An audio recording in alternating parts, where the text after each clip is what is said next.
ఏ సమయం ఏ దేవుడి పూజకు అనుకూలం, ఏ దేవుడినైనా ఫలానా సమయంలోనూ పూజించాలన్న నిబంధన అంటూ ఏమీ లేదు. కానీ కొన్ని సమయాలు ఆయా దేవుళ్లకు అనుకూలంగా ఉంటాయి. అవేంటో చూద్దాం.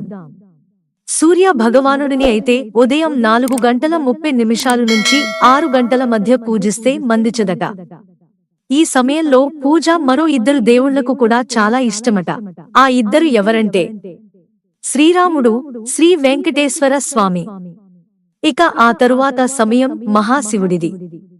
ఈయనను ఉదయం 6 నుంచి 7:30 వరకు పూజిస్తే మంచి ఫలితం దక్కుతుందట.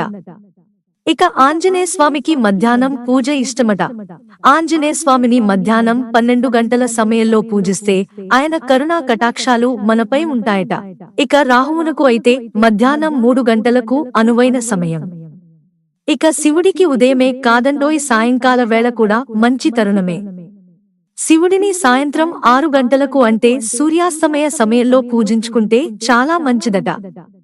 లక్ష్మీదేవి పూజకు అయితే 6 నుంచి 9 వరకు అనువైన సమయమట. ఇక విష్ణుమూర్తిని తెల్లవారు జామున 3 పూజించాలట. అలా చేస్తే ఆయన దయ మనపై పుష్కలంగా ఉంటుందట. ఇవన్నీ కాదు, నాకు ఎప్పుడు సమయం దొరికితే అప్పుడు పూజించుకుంటానన్నా ఓకే. మిత్రులారా, ఛానల్ సబ్స్క్రైబ్ చేసుకోవడం మర్చిపోకండి. ధన్యవాదాలు.